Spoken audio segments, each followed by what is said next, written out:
excited to be here.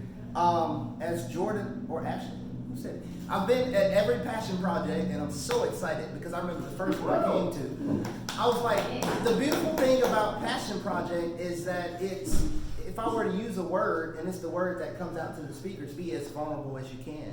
And so I go to a lot of networking events in different places, and it's one of those things where you almost feel the heat in the room because everything is so, strategic, and the speakers are just, and I love the first time I came here, and I've been back every time, and I was telling Ashley this morning, I said, every one where I'm not traveling or working, I'm going to be here because I love Passion Project, and the name is just perfect. And I like repeating letters and stuff. Anyway, so a little bit about me. First of all, to get started, my name is Mike James. I'm the founder of P&Z Life Coaching, where I'm a coach, a speaker, and a host. So event hosting, and the way I got started was following my passion project. See, there it is. I got started with this following my passion. I was in the personal training industry for 15 years. And man, David, when I was listening to this, I gotta know David, man. This is right up my alley, the youth. All my passions is what led me to what I'm doing right now. I'm the youngest of 10 children. 11 children actually. One of my older sisters, she died when she was a baby, but this is my middle brother right here. So he came to support me. No resemblance, I know y'all can't see. But yeah, so I always tell people I'm just a small town country boy from Phoenix City, Alabama, by way of Fort Mitchell, Alabama. And my mission is to share my light, love, and positivity with as many people as I can in the time and space that I have. Yes, I practice that a lot. So I'm just so excited, and this one was really perfect because it's talking about building a team and culture. And so I'll jump into it because, again, I like to talk. So establishing a healthy culture. And I like Ben's approach was really taking a look at the word itself. So we know when you Google or you look in the dictionary, you can find multiple definitions for a word. So the first one I came across that stood out to me or resonated with me was culture is an umbrella term which encompasses the social behavior and norms found in human societies, as well as the knowledge, beliefs, arts, laws, customs, capabilities, and habits of the individuals in these groups. And for the purposes of what we're doing, I think the last part is what sticks out. The individuals in a group is culture. So my definition of culture, culture in terms of business is the sum total of your everyday activities that define where your business is and where your business is going. And so like David said, it's very fluid. It can change daily based off of where you are, performance, all these things. So many factors that go into your culture, right? You're 6 months in, you think, oh, we had a culture. Oh my God, that's different. And you see it sometimes changing in front of your eyes. So again, that's my definition. Many can include the perception that people have of your business, you or your business, but consistency with your message will overcome negative perceptions. Because that's another part of culture, right? I like what you said, David, was, you only feel it when you're in it. But people also have a perception of what your culture is. They're going to look at your social media. They're going to look at your building. They're going to look at your company. They're going to say, oh, this is probably what they do. They're going to start with your name and say, oh, name. Oh, okay. They target blah, blah, blah, blah, blah. So people will already have a preconceived notion of what your culture is. And they haven't even contacted you, emailed you. What do you do? No, they already have that perceived notion. But again, with consistency, you can change that, I guess, opinion is what I would call that, or perceived notion of what it is. So steps in establishing that culture. Number one is find your passion. Find your passion. Passion project, there it is. Once you find your passion, the reason why I say that, because culture is something that is going to be with you every day. When you go to sleep, now, when all the team goes to sleep, you sleep, right? And the team starts again when you wake up. But culture is ongoing. It's what you're thinking about. It's what you're eating, sleeping, drinking. It's an ongoing thing, so find your passion. I think passion, again, is one thing I say in a lot of my videos. I do the 5 Ps. I say let your power give you a passion that will pin you to your purpose, and once you plan properly, experience prosperity. And that's in all aspects of life, not just one way. We hear prosperity, and most of the time we think, oh, finances, you're rich. No, I mean spiritual, mental, social, physical, and financial. But the biggest thing of that is letting your passion give you a purpose. Don't, oh my God, what am I here for? What's my purpose? What's my purpose? What's your passion? And then you say, oh, I like to, that might be my purpose. So find your passion. Number 2, develop a mission statement that will encompass your passion. Again, I open with my mission statement is to share my light, love, and positivity with as many as I can. So the biggest thing for me was I wanted something to guide me. I like to call it GPS, and I take that term and say God positioning system. Something that guides me on my route. If it doesn't fit in that whole circle of my mission statement, if I were to draw a wheel and put light, love, positivity in 3 different spaces, if it gets outside of that, I don't want to do it. Just because, again, I know it's going to be my character, my culture, all that affected. So develop a mission statement that will encompass what your passion is. Number 3, create and speak aloud affirmations that put your missions into action. Here's the thing with this. This is one of those things that's been around a while, right? But you hear it more and more now. Affirmations, vision boards, whatever it may be. You want to have something that you're going to be saying, because what good is an idea if it's just here? So I tell people all the time, get it out, get it on paper. When I'm working with clients or I'm talking to you, a lot of times you have an idea and you think this is good or bad, I'm not sure. And then you write it down and you look at it, it's like, wait a minute, what? That doesn't make sense. But it's only until you can actually see that thing. Here's another thing, speaking it. When you speak something out loud, you're like, Mike, why did I come up with that? So affirmations is one of those things where now you got your passion, you got your mission statement. So I'm going to affirm some things that it may not be here just now, because it's always a journey, right? Ever changing. But I'm going to say some things to myself. When I do my affirmations, I do it when I wake up and before I go to bed. I look in the mirror because I want to talk to my competition. And I wrote a blog about this. Your competition is you.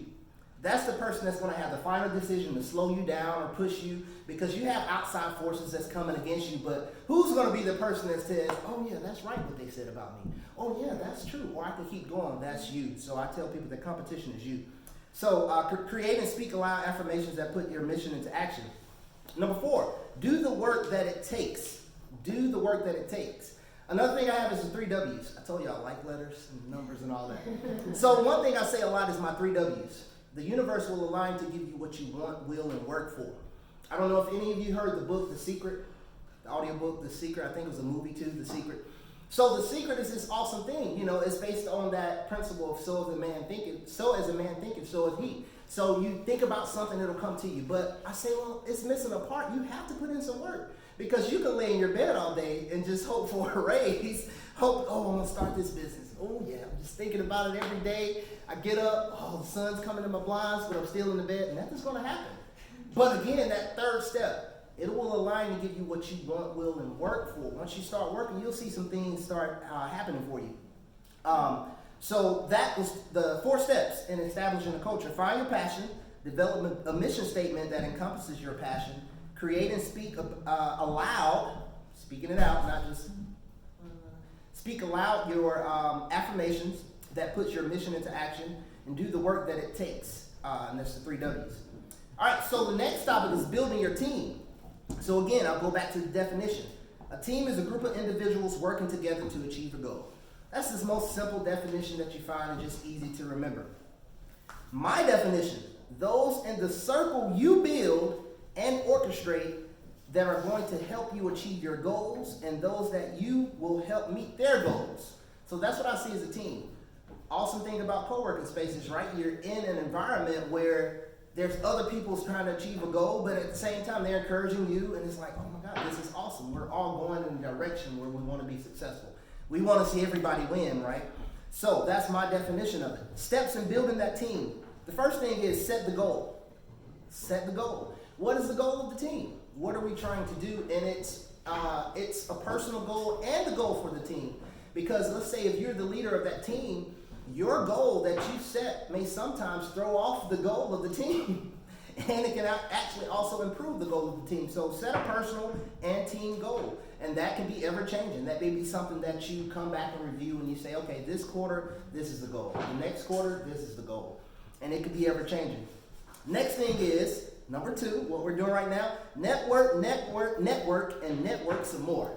I literally put that down because, and going back to what I love about the Hub, this is one of the first networking events I came to when I walked out of my job for the last time and started my business. I think it was maybe 3 weeks exactly 3 weeks to the date that I walked away from my job, this is one of the first networking events I came to, Passion Project. So networking is amazing, building that team. And speaking of that, anyone who didn't get my business card, please let me know so I can get you one because I keep business cards. I love to give them out because I just love networking and meeting new people because you can always gain something from anyone. Next step, constantly review the people you meet. And what I mean by that is this. I met this person at an event. I don't know about y'all, but when I save someone's information, until I get to know them, I'll put in parentheses where I met them. So I'll say David Scott, the Hub, just to remember where I met someone, because now you can review and say, okay, this person does X, Y, Z. How can possibly I use their services, or how can I help them out? And it's one of those things. Now you got a constant list of, okay, these are people I need. I have this event coming up. Who do I need? What do I need? And now I got that list. You start reviewing the people you meet. So from networking events and just gaining more contacts. Next step, find these type of people. So a couple type of people to find. First one, people who have accomplished what you desire to. People who have accomplished what you desire to accomplish. One thing that one of my mentors told me, we were having just a phone conversation. It wasn't even a meeting. We were just talking. And he said, Mike, find a mentor who knows nothing about you, who doesn't know your mentor. And I was like, I didn't understand what he was saying. He said, listen, that just means that somebody's just doing something you want to do that's possibly on YouTube. Somebody that's possibly in another country, they have no idea that you're watching them, that you're seeing some of the things they're successful with and you're taking that into practice. So finding that mentor, you have your mentor, your coaches, people that you have that contact with, but also find someone who doesn't even know you're there, that you can take some of the things they do and you see that. So finding someone who have accomplished what you desire to do. The next person, people with resources, people who have the things that you can use.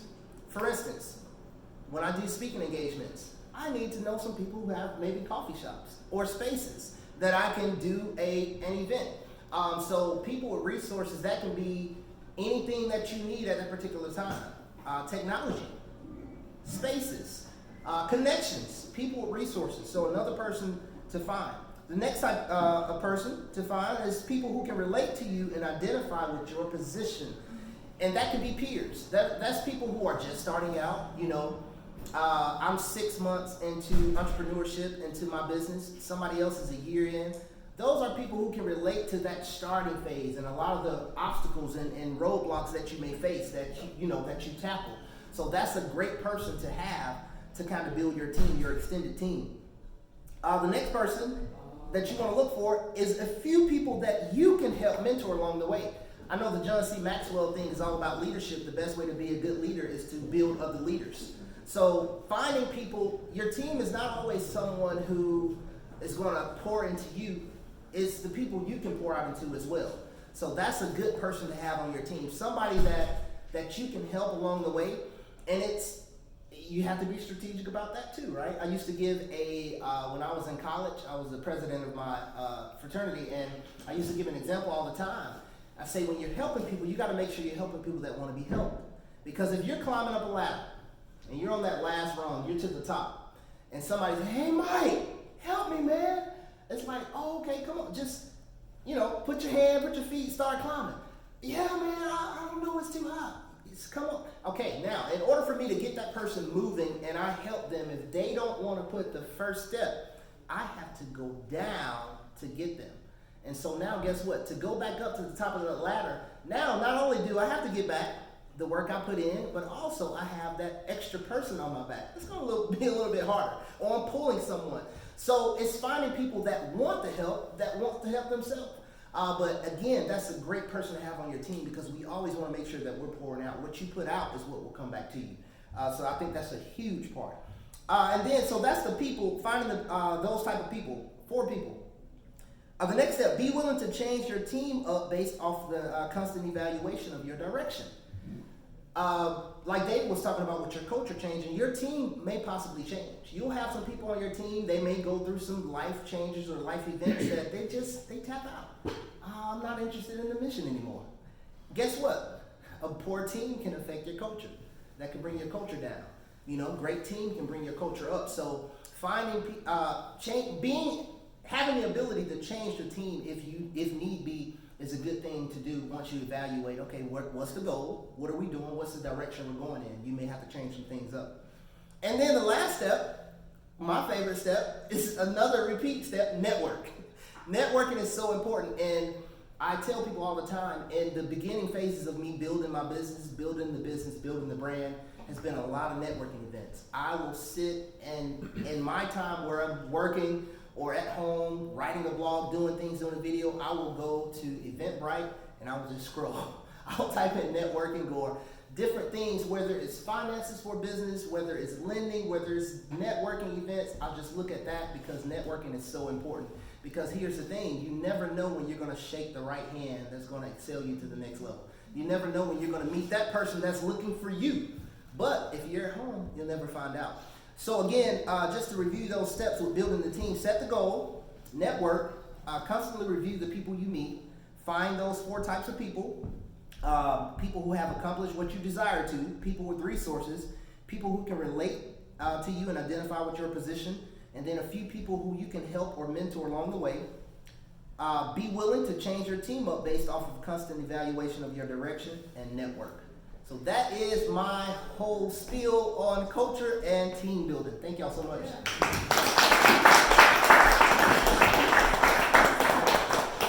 Okay, so usually we do Q&A and we ran a little bit over time this time, so if y'all need to go, please go, but please speak. I know the speakers probably want to stay for at least a few minutes, maybe chat. If you guys have any questions, grab some coffee, grab a donut.